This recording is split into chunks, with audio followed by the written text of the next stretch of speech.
그건 불가능합니다. 2007년 10월 베니스 국제도시계획 학회. 이탈리아의 도시계획가 마코 로시는 동료들의 이야기를 듣고 코웃음을 쳤습니다. 서울이 2년 만에 5.8km 하천을 복원했다고, 도심 고가도로를 철거하고. 15년 경력의 베테랑인 그는 확신했습니다. 언론 과장이거나 품질이 엉망이거나 둘 중 하나일 거라고. 하지만 증거는 계속 나왔습니다. BBC 보도, 뉴욕타임스 특집, 베니스 비엔날레 수상, 하버드 강의 개설. 마코는 참을 수 없었습니다. 뭐가 잘못됐는지 직접 확인하기 위해 서울행 비행기를 탔죠. 그리고 청계천에 도착한 순간 그의 30년 지식이 무너졌습니다. 세계가 주목한 기적. 지금부터 그 충격적인 일주일의 기록을 공개합니다. 여러분은 어떻게 생각하시나요? 전문가들이 불가능하다고 말할 때 도전해야 할까요? 댓글로 의견 남겨주시고, 이런 충격적인 이야기가 더 보고 싶으시다면 구독과 좋아요 부탁드립니다. 알림 설정까지 해두시면 새로운 영상을 가장 먼저 만나보실 수 있습니다. 안녕하세요. 저는 마코 로시입니다. 2007년 9월, 저는 베니스의 산마르코 광장 근처에 있는 작은 카페에서 노트북을 펼쳐놓고 있었습니다. 화면에는 제가 3년간 준비해온 프로젝트 발표 자료가 떠 있었어요. 제목은 베니스 운하재생 프로젝트 800년 역사의 미래였습니다. 저는 38살입니다. 밀라노 공과대학에서 도시계획을 전공했고, 졸업 후 15년간 이탈리아 전역의 도시 재생 프로젝트에 참여했죠. 로마의 테베레 강변 정비, 피렌체의 역사지구 보존, 그리고 지금은 베니스입니다. 베니스는 특별합니다. 118개의 섬, 150개의 운하, 400개가 넘는 다리. 이 도시 전체가 유네스코 세계문화유산이에요. 하지만 문제가 있습니다. 매년 조금씩 가라앉고 있고, 운하의 수질은 악화되고 있으며 관광객은 넘쳐나는데 정작 베니스 시민들은 떠나고 있죠. 3년 전 베니스 시의회는 저희 팀에 운하 재생 프로젝트를 맡겼습니다. 예산 8천만 유로, 기간 10년. 저는 팀장을 맡았어요. 우리는 수질 개선, 수위 조절, 역사 보존, 이 세 가지를 동시에 해결해야 했습니다. 쉽지 않았습니다. 800년 된 건물을 훼손하지 않으면서 현대식 배수 시스템을 설치해야 했고, 매일 드나드는 수백 척의 배들을 통제해야 했으며, 무엇보다 시민들과 상인들을 설득해야 했어요. 환경영향평가만 1년 반이 걸렸습니다. 이해관계자 회의는 벌써 150번도 넘게 열렸죠. 하지만 저는 자신 있었습니다. 왜냐하면 우리에겐 유럽 2000년의 도시계획 전통이 있었으니까요. 로마 시대의 상하수도, 르네상스의 도시 설계, 근대의 공학기술. 이 모든 게 우리의 자산이었죠. 제 책상 서랍에는 비트루비우스가 쓴 건축 십서가 있었습니다. 2000년 전 로마의 건축가가 남긴 책이에요. 거기엔 이런 구절이 있습니다. 건축가는 역사를 알아야 하고 철학을 이해해야 하며 법을 존중해야 한다. 저는 그 말을 믿었습니다. 2007년 10월 베니스에서 국제도시계획학회가 열리기로 했습니다. 전 세계 40개국에서 200명의 전문가가 모이는 자리였어요. 저는 그 자리에서 우리 프로젝트를 발표하기로 되어 있었습니다. 발표 2주 전, 저는 카페에 앉아 슬라이드를 다듬고 있었습니다. 커피를 한 모금 마시며 생각했죠. 이번 학회에서 가장 주목받는 발표가 될 거라고. 유럽 최고의 역사 도시가 어떻게 현대적으로 재생되는지 보여주는 거니까요. 옆 테이블에서 2명의 관광객이 베니스 지도를 펼쳐놓고 있었습니다. 미국인처럼 보였어요. 그중 한 명이 말했습니다. 베니스는 정말 아름답지만 유지가 힘들겠어요. 다른 한 명이 대답했죠. 그래도 역사가 있잖아. 이런 도시는 세상에 없어. 저는 속으로 고개를 끄덕였습니다. 맞아요. 베니스 같은 도시는 세상에 없습니다. 그리고 베니스의 문제를 해결할 수 있는 건 우리 유럽의 전문가들 뿐이라고 생각했죠. 그때는 몰랐습니다. 2주 후 그 학회장에서 제 모든 생각이 흔들리게 될 거라는 걸, 그리고 제가 유럽이 아닌 아시아의 한 도시로 날아가게 될 거라는 것도요. 2007년 10월 15일 월요일 국제도시계획 학회가 시작됐습니다. 회의장은 베니스의 팔라초 두칼레 총독의 궁전이었어요. 14세기에 지어진 이 건물 안에서 21세기 도시의 미래를 논의한다는 게 아이러니했죠. 200명의 전문가들이 모였습니다. 미국, 영국, 독일, 프랑스, 일본. 각자의 명찰을 달고 커피를 마시며 인사를 나눴어요. 저는 런던에서 온 도시계획가 잔 해리스를 만났습니다. 그는 템즈강 재생 프로젝트를 이끌고 있는 사람이었죠. 우리는 몇 년 전 파리 학회에서 만난 적이 있었습니다. 마코, 오랜만이야. 베니스 프로젝트는 어때? 순조롭게 진행 중이야. 내일 발표할 거야.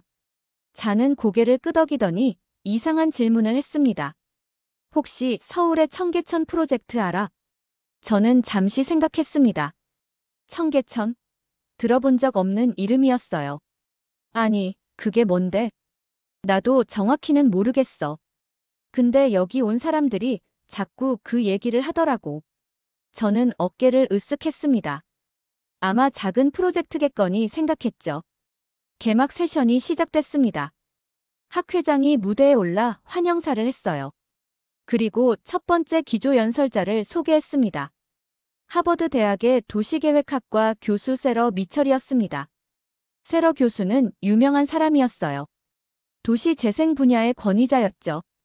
그녀가 무대에 올라 슬라이드를 켰습니다. 제목이 보였습니다. 21세기 도시 재생의 새로운 패러다임. 저는 집중해서 들었습니다. 그녀는 뉴욕, 런던, 파리의 사례를 설명했어요. 그런데 20분쯤 지났을 때 그녀가 이상한 말을 했습니다. 하지만 우리가 주목해야 할 도시가 하나 더 있습니다. 서울입니다. 화면에 사진이 떴습니다. 도심 한복판을 가로지르는 고가도로, 그 아래 복개된 하천. 그리고 다음 슬라이드에는 그 고가도로가 사라지고 물이 흐르는 하천이 나타났어요. 이것이 청계천입니다. 2003년 7월에 착공해서 2005년 10월에 완공했습니다. 5.84km를 2년 3개월 만에 복원했죠. 회의장이 술렁거렸습니다.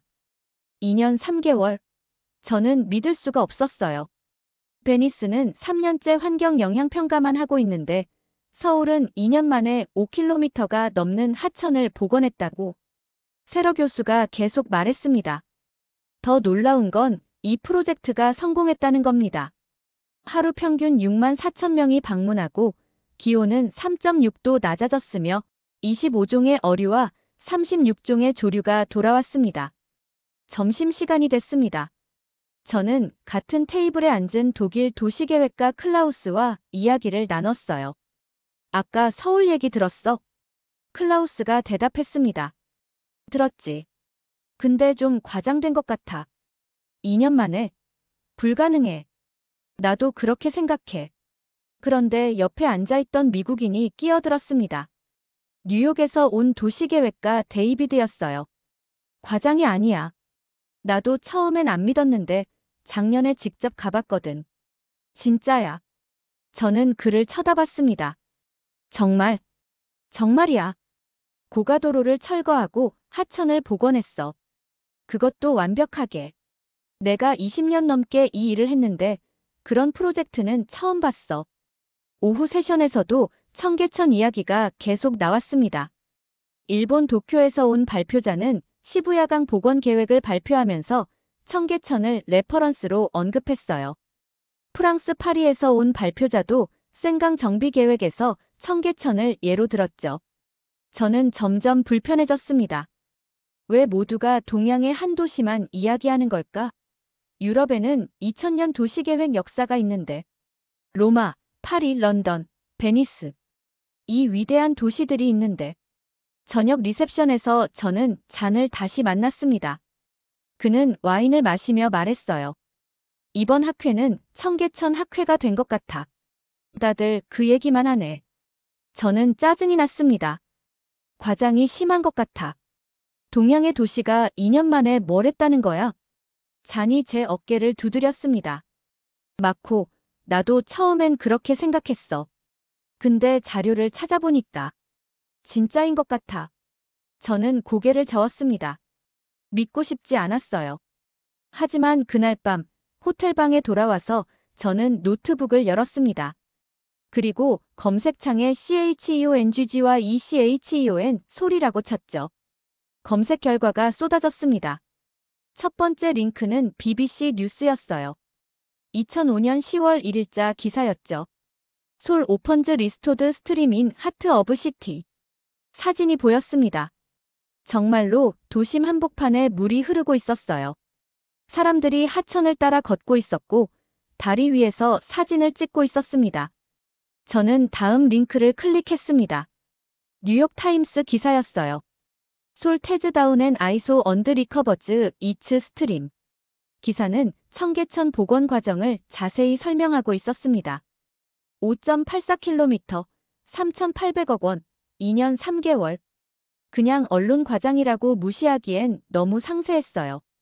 로이터 통신, 가디언, 르몽드. 유럽의 주요 언론들이 모두 청계천을 보도하고 있었습니다. 2005년부터 2007년까지 꾸준히 기사가 나왔어요. 2004년 9월 기사였어요. 베너스 비엔에일 어즈 스페셜 프라이즈 투 CHEONGG와 ECHEON 프로젝트. 베니스 비엔날레. 제가 지금 앉아있는 이 베니스에서 열리는 그 비엔날레 말인가요? 제9회 베니스 국제 건축 비엔날레에서 청계천 복원 프로젝트가 최우수 시행자상을 받았다고 나와 있었어요. 2004년 공사가 한창 진행 중일 때였죠. 저는 자리에서 일어나 창밖을 봤습니다. 베니스의 밤이 보였어요. 운하 위로 곤돌라가 지나가고 있었습니다. 저는 혼란스러웠습니다.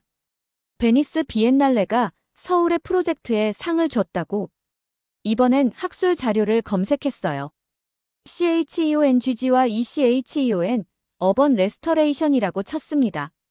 하버드 대학 웹사이트가 나왔습니다. 디자인 건축학과 페이지였어요. 거기에 새로운 강의가 개설되어 있었습니다. CHEONGG와 ECHEON, 하버드 스튜디오. 청계천을 전문적으로 연구하는 강의였죠. 이 스튜디오는 서울의 청계천 복원 프로젝트를 심층 분석합니다.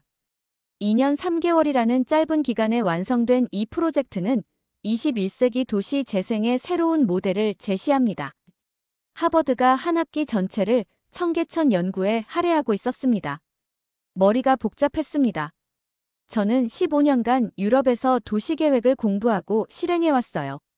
베니스, 로마, 파리. 이 위대한 도시들에서 일했죠. 그런데 지금 제 앞에 있는 자료들은 아시아의 한 도시가 우리가 하지 못한 일을 해냈다고 말하고 있었습니다. 다음 날 아침, 학회 둘째 날이었습니다. 저는 클라우스와 데이비드를 찾았어요. 그들은 복도에서 커피를 마시고 있었죠. 어젯밤에 청계천 자료를 찾아봤어. 진짜인 것 같아. BBC, 뉴욕타임스, 로이터. 다들 보도했어. 하버드에서는 아예 강의까지 개설했고. 내가 말했잖아. 저는 잠시 망설이다가 말했습니다. 직접 가보고 싶어. 서울에. 지금. 데이비드가 웃었습니다. 나도 갈래. 클라우스가 한숨을 쉬었습니다. 너희 둘 다 미쳤구나. 근데. 나도 갈래. 우리는 웃었습니다. 그리고 그날 오후 저는 베니스 프로젝트 발표를 했어요. 제 머릿속은 온통 청계천 생각뿐이었습니다. 정말 2년 만에 5.84km를 복원했을까? 고가도로를 철거하고 하천을 만들었을까? 그게 정말 성공했을까? 발표가 끝나고 저는 호텔로 돌아가 노트북을 열었습니다. 항공권 예약 사이트에 접속했어요. 베니스에서 서울까지. 예약 버튼을 누르는 순간 가슴이 두근거렸습니다. 저는 유럽의 도시계획가였어요. 2000년 역사를 자랑하는 유럽의. 하지만 지금 저는 아시아의 한 도시로 날아가려 하고 있었습니다. 뭔가 배울 게 있을지도 모른다는 기대 때문이었죠. 2007년 10월 19일 금요일, 우리는 인천공항에 도착했습니다. 비행기가 착륙하기 직전 창밖으로 서울이 보였어요. 끝없이 펼쳐진 아파트 단지, 높은 빌딩들, 그리고 산. 베니스와는 완전히 달랐습니다. 베니스는 물 위에 떠 있는 도시였지만 서울은 산으로 둘러싸인 도시였어요. 저와 클라우스, 데이비드, 그리고 베니스에서 합류한 프랑스 도시계획가 피에어, 이렇게 넷이었어요. 고속도로를 달리는데 놀라운 광경이 펼쳐졌습니다. 10차선, 12차선 도로에 엄청난 수의 차들이 질서정연하게 달리고 있었어요. 한강이 보였습니다. 넓고 긴 강 위로 다리가 하나, 둘, 셋. 계속 이어졌죠. 도심으로 들어갈수록 빌딩이 높아졌습니다. 거리는 네온사인과 간판으로 가득했고 모든 게 역동적이었어요. 30분쯤 지나 택시가 청계천에 도착했습니다. 우리는 차에서 내려 주변을 둘러봤어요. 처음엔 전형적인 대도시의 풍경만 보였습니다. 높은 빌딩들, 넓은 도로, 수많은 사람들. 그런데 도로 한가운데 아래로 내려가는 계단이 보였습니다. 계단을 내려가자 저는 멈춰 섰습니다. 물이 흐르고 있었습니다. 도심 한복판에 고층 빌딩 사이에 맑은 물이 흐르고 있었어요. 폭은 20m쯤, 깊이는 40cm 정도였습니다. 돌로 만든 하안이 자연스럽게 이어져 있었고 징검다리와 작은 폭포도 보였죠. 사람들이 하천을 따라 걷고 있었습니다. 거대한 콘크리트 고가도로가 도시를 가로지르고 있던 모습. 그리고 지금은 그 모든 게 사라지고 물이 흐르고 있었습니다. 저는 하천을 따라 걷기 시작했습니다. 도심 한복판인데 물소리가 들렸습니다. 새소리도 들렸죠. 고개를 들자 백로 한 마리가 날아가고 있었어요. 정말로 물고기들이 헤엄치고 있었어요. 차갑고 깨끗했어요. 저는 주변을 둘러봤습니다. 양쪽으로 고층 빌딩이 늘어서 있었어요. 그 사이로 하천이 흐르고 있었습니다. 자연과 도시가 공존하고 있었어요. 사람들이 계단에 앉아 쉬고 있었습니다. 어떤 이는 샌드위치를 먹고 어떤 이는 책을 읽고 아이들은 징검다리를 건너며 놀고 있었죠. 데이비드가 청계천 안내책자를 가져왔습니다. 조선시대부터 시작해서 1950년대 복개, 1970년대 고가도로 건설, 그리고 2003년 복원까지의 역사가 나와 있었습니다. 책자 마지막 페이지의 숫자가 눈에 들어왔습니다. 총 길이 5.84km, 복원 기간 2년 3개월, 총 비용 3,800억 원. 평균 방문객 하루 6만 4천 명. 정말로 사람들이 많았어요. 그런데 그들은 관광객이 아니라 일상적으로 이곳을 찾는 시민들처럼 보였습니다. 해가 지기 시작했습니다. 조명이 켜졌어요. 하천을 따라 설치된 조명들이 물을 비췄고 물이 반짝거렸습니다. 우리는 하천을 따라 천천히 걸었습니다. 베니스에서 온 4명의 도시계획가가 서울의 하천을 걷고 있었어요. 다음 날 아침, 우리는 서울시청을 방문했습니다. 청계천 보건추진본부에서 일했던 관계자가 우리를 맞아줬어요. 화면에 2003년 7월의 사진이 떴습니다. 청계고 가도로였습니다. 거대한 콘크리트 구조물이 도심을 가로지르고 있었어요. 5.86km, 폭 16m의 고가도로. 그 아래로 복개된 하천이 있었죠. 1958년부터 시작된 복개 공사로 5.4km가 콘크리트로 덮여 있었습니다. 관계자가 설명을 시작했습니다. 2002년 서울시장 선거에서 청계천 복원이 공약으로 제시됐다고 했어요. 당시 대부분의 전문가들은 불가능하다고 말했답니다. 도심 한복판의 주요 도로를 없앤다. 교통 대란이 일어날 거라고 했죠. 하지만 2002년 7월 시장이 당선됐습니다. 그는 취임하자마자 청계천 복원추진본부를 만들었어요. 2003년 7월 1일 공사가 시작됐습니다. 화면이 바뀌었습니다. 청계고가 철거 현장이었어요. 거대한 크레인들이 콘크리트 구조물을 들어올리고 있었습니다. 밤낮 없이 공사가 진행됐다고 했어요. 저는 손을 들었습니다. 환경영향평가는 얼마나 걸렸냐고 물었죠. 관계자가 대답했습니다. 6개월. 저는 놀랐습니다. 베니스는 1년 반이 걸렸는데 서울은 6개월 만에 끝냈다고요? 관계자는 계속 설명했습니다. 청계천 복원은 단순히 하천을 복원하는 게 아니었다고 했어요. 도심 전체를 재설계하는 프로젝트였습니다. 교통체계를 바꿔야 했고 주변 상인들을 설득해야 했으며 시민들의 동의를 얻어야 했죠. 화면에 숫자가 나타났습니다. 4,000회. 이해관계자 회의 횟수였어요. 2년 3개월 동안 4,000번의 회의가 열렸다는 겁니다. 하루 평균 5번 이상이었죠. 클라우스가 메모를 했습니다. 저도 노트에 적었어요. 4,000회 회의. 이건 단순한 공사가 아니라 사회적 합의를 만드는 과정이었습니다. 다음 슬라이드가 나왔습니다. 공사 단계별 사진이었어요. 첫 번째 단계는 고가도로 철거. 두 번째 단계는 복개 구조물 제거. 세 번째 단계는 하천 설계. 네 번째 단계는 조경과 시설물 설치. 모든 게 동시에 진행됐다고 했습니다. A 구간에서 철거가 진행되는 동안 B 구간에서는 하천을 설계하고 C 구간에서는 조경을 했어요. 순차적이 아니라 병렬적으로 진행한 겁니다. 예산은 어떻게 됐냐고요? 총 3,800억 원. 당시 환율로 약 3억 5천만 유로였어요. 베니스 프로젝트는 8천만 유로인데 10년 계획이었습니다. 서울은 4배가 넘는 예산을 2년 만에 집행한 겁니다. 그는 이미 알고 있는 내용이었지만 다시 들으니 놀랍다는 표정이었어요. 관계자는 가장 어려웠던 부분을 설명했습니다. 교통 문제였다고 했어요. 청계고 가도로는 하루 평균 16만 8천 대의 차량이 지나다녔습니다. 이 도로를 없애면 교통 대란이 예상됐죠. 하지만 서울시는 대중교통을 개편했습니다. 버스 노선을 재설계하고 지하철과의 환승을 개선했어요. 결과는 놀라웠습니다. 교통속도는 그대로 유지됐고 오히려 대중교통 이용률이 11% 증가했다고 했습니다. 화면에 완공 사진이 떴습니다. 2005년 10월 1일. 물이 흐르는 청계천이었어요. 5.84km 전 구간이 개통됐습니다. 개장 첫 달 627만 명이 방문했다고 했습니다. 저는 질문을 했습니다. 가장 중요한 성공 요인이 뭐였냐고요? 관계자는 잠시 생각하더니 대답했습니다.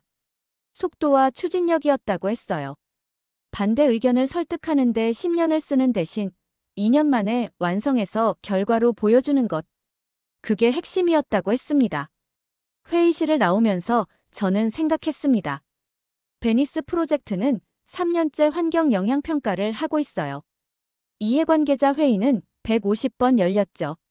서울은 4,000번을 열었습니다. 우리는 신중했지만 서울은 과감했습니다. 오후에 우리는 청계천 박물관을 방문했습니다. 그곳에는 복원 과정이 전시되어 있었어요. 철거된 고가도로, 조각, 복개 구조물 파편, 공사 과정 사진들.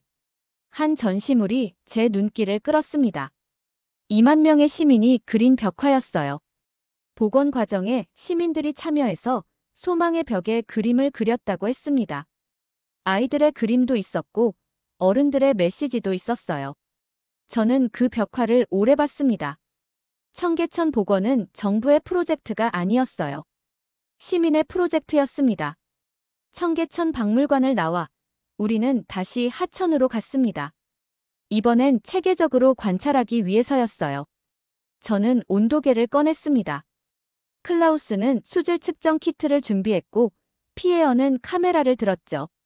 데이비드는 우리에게 측정 지점을 안내해줬습니다. 첫 번째 측정 지점은 청계광장이었어요. 청계천 시작점이죠. 온도를 재봤습니다. 그리고 청계천에서 200m 떨어진 도로에서 온도를 재봤어요. 차이가 3.6도였습니다. 클라우스가 다음 지점으로 이동했습니다. 청계천 중류 지점이었어요. 거기서도 같은 측정을 했습니다. 하천 주변은 21.8도, 주변 도로는 25.4도. 역시 3.6도 차이였어요. 기온 감소 3.6도. 이건 단순한 숫자가 아니었습니다. 도시 열섬 현상을 완화시킨다는 의미였어요. 여름에 에어컨 전력을 줄일 수 있다는 뜻이었죠. 피에어가 바람을 측정하고 있었습니다. 풍속계를 들고 하천을 따라 걸었어요. 평균 풍속이 최소 2.2%, 최대 7.8% 증가했다고 했어요. 바람길이 생긴 겁니다. 고가도로가 막고 있던 바람이 하천을 따라 흐르기 시작했어요. 이건 대기질 개선을 의미했습니다. 클라우스가 물을 떠서 수질을 측정했습니다. pH, 용존산소, 부유물질. 몇 분 후 그는 고개를 끄덕였어요. 생태계가 유지될 수 있는 수준이라고 했습니다. 저는 물속을 들여다봤습니다. 물고기가 보였어요. 박물관에서 받은 자료에 따르면 청계천에는 25종의 어류가 서식한다고 했습니다. 복원 전에는 4종뿐이었죠. 36종의 새들이 돌아왔어요. 백로, 외가리, 물총새, 심지어 황조롱이까지. 도심 한복판에 맹금류가 나타난 겁니다. 저는 벤치에 앉아 계산을 시작했습니다. 5.84km 하천. 평균 폭 20m. 수심 40cm. 그리고 하루 방문객 6만 4천 명. 연간으로 계산하면 2,300만 명이었습니다. 서울 인구가 1,000만 명인데 연간 2,300만 명이 방문한다는 건 시민 한 명이 1년에 2번 이상 찾아온다는 의미였어요. 경제 효과 분석이었어요. 청계천 복원 이후 주변 지역 땅값이 30% 상승했다고 했습니다. 상권도 활성화됐고요. 청계천은 서울의 새로운 관광 명소가 됐습니다. 외국 관광객들도 증가했어요. 청계천은 서울을 소개하는 대표 이미지가 됐습니다. CNN, BBC, 뉴욕타임스가 모두 청계천을 보도했죠. 투자 대비 효과가 놀랍다고요. 3,800억 원을 들여서 환경, 생태, 경제, 관광 효과를 동시에 얻었다고 했어요. 저는 베니스 프로젝트와 비교했습니다. 베니스는 8천만 유로로 10년 계획이에요. 서울은 3억 5천만 유로로 2년 만에 완성했습니다. 예산은 4배 이상이었지만 기간은 5분의 1이었죠. 그리고 효과는 즉시 나타났습니다. 베니스는 아직 계획 단계인데 청계천은 이미 연간 2천만 명이 방문하고 있었어요.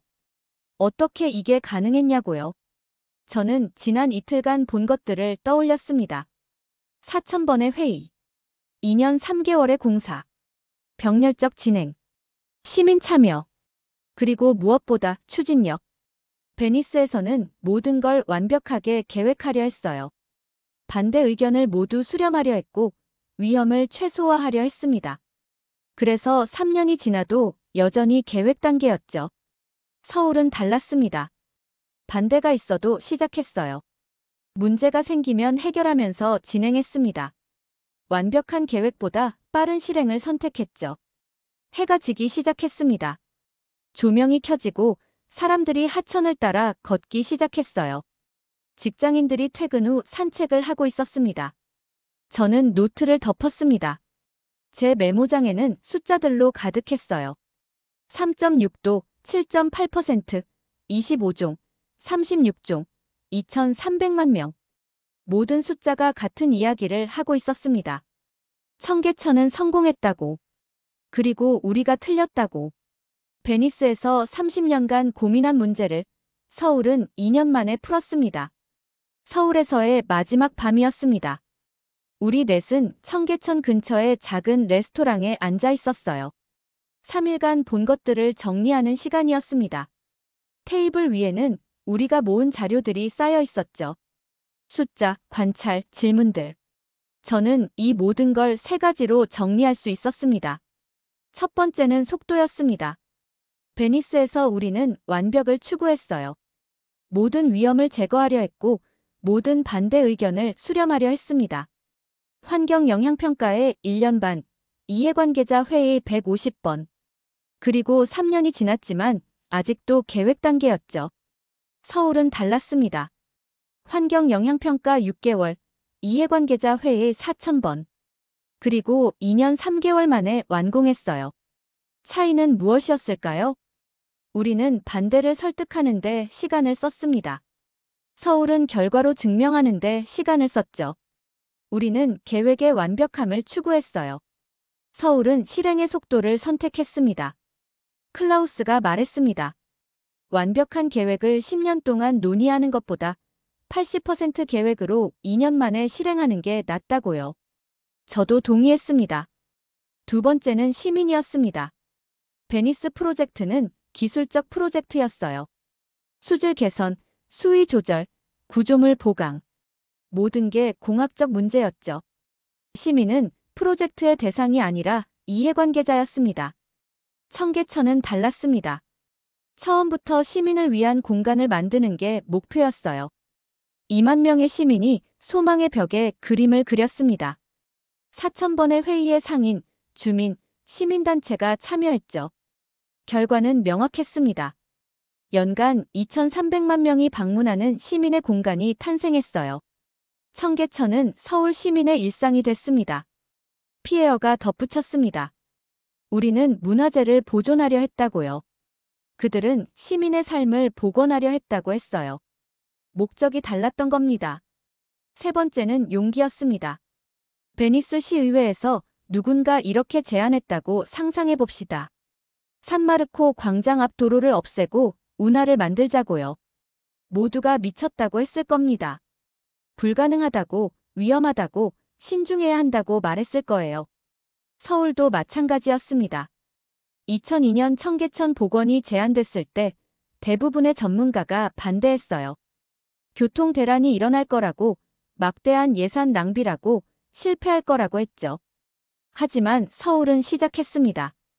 2003년 7월 1일 청계고가 철거가 시작됐어요. 되돌릴 수 없는 선택이었습니다. 그리고 2년 3개월 후 그들은 성공을 증명했죠. 데이비드가 말했습니다. 전문가들이 불가능하다고 말할 때 누군가는 그래도 해보자고 말해야 한다고요. 그게 용기라고 했습니다. 저는 와인을 한 모금 마셨습니다. 그리고 창밖을 봤어요. 청계천이 보였습니다. 조명을 받아 반짝이는 물, 하천을 따라 걷는 사람들. 저는 생각했습니다. 우리가 틀렸던 게 아니라고. 우리는 너무 조심스러웠던 거라고. 실패를 두려워한 나머지 성공할 기회를 놓친 거라고요. 유럽에는 2000년의 도시계획 역사가 있습니다. 로마의 상하수도, 르네상스의 광장, 근대의 도시 설계. 우리는 그 전통을 자랑스러워했어요. 하지만 전통은 때로 족쇄가 됩니다. 과거의 방식을 고집하게 만들고 새로운 시도를 두려워하게 만들죠.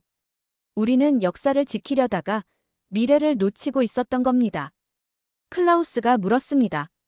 베니스로 돌아가면 뭘 할 거냐고요. 저는 대답했습니다. 프로젝트를 다시 설계하겠다고 했어요. 10년 계획을 3년으로 줄이고 회의를 4배 늘리고 시민 참여를 핵심으로 삼겠다고 했죠. 피에어가 웃었습니다. 시의회가 반대할 거라고요. 저도 웃었습니다. 아마도요. 하지만 이제 저는 알고 있었어요. 반대가 있어도 시작할 수 있다는 것을. 완벽하지 않아도 실행할 수 있다는 것을. 그리고 불가능해 보이는 일도 해낼 수 있다는 것을요. 우리는 레스토랑을 나와 청계천으로 걸어갔습니다. 마지막으로 하천을 걷고 싶었어요. 물소리가 들렸습니다. 그 소리를 들으며 저는 생각했습니다. 이 소리를 베니스에서도 듣게 될까? 언젠가는 가능할 거라고 믿었습니다. 2007년 11월, 저는 밀라노로 돌아왔습니다. 공항에서 집으로 가는 길, 밀라노의 거리가 낯설게 느껴졌어요. 여전히 아름다웠지만 뭔가 달라 보였습니다. 서울을 보고 온 후였으니까요. 집에 도착해서 저는 바로 일을 시작했습니다. 프레젠테이션을 만들었어요. 제목은 서울에서 배운 것들이었습니다. 일주일 후, 저는 밀라노 공과대학 강당에서 세미나를 열었습니다. 밀라노, 로마, 나폴리, 피렌체에서 도시계획가 100명이 모였어요. 클라우스와 피에어도 왔고 데이비드는 화상으로 참여했죠. 저는 청계천 이야기를 했습니다. 2년 3개월의 기적, 5.84km의 복원, 연간 2,300만 명의 방문객. 그리고 우리가 배워야 할 세 가지를 말했어요. 속도, 시민, 용기. 청중들은 놀라워했습니다. 어떤 이는 믿을 수 없다는 표정이었고 어떤 이는 고개를 끄덕였어요.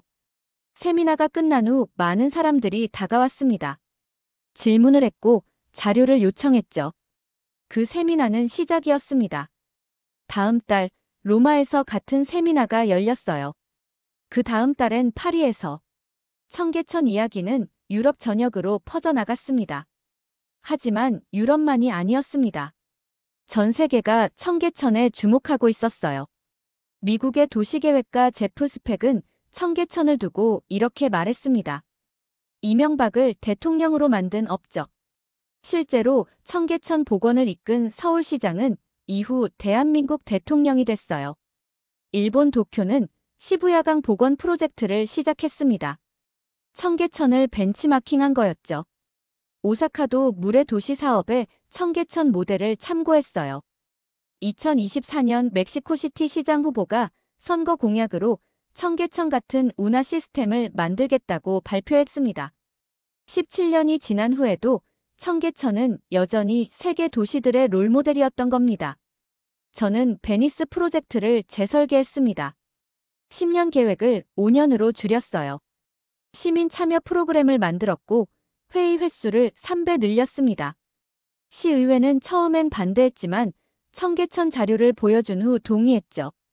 2009년 베니스 운하 재생 1단계 공사가 시작됐습니다. 이전 계획보다 2년 앞당겨진 거였어요. 작지만 의미 있는 변화였습니다. 지금은 2025년입니다. 청계천 복원 20주년이 됐어요. 저는 여전히 베니스에서 일하고 있지만 매년 서울을 방문합니다. 청계천을 걸으며 그때의 충격을 떠올리곤 하죠. 2007년 10월 베니스 학회에서 저는 자만에 차 있었습니다.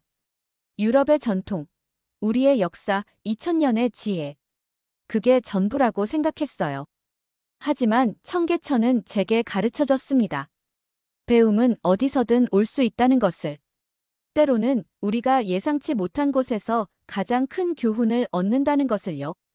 유럽이 배워야 할 도시가 아시아에 있었습니다. 이 이야기가 흥미로우셨다면 구독과 좋아요 부탁드립니다. 그리고 여러분은 어떻게 생각하시나요?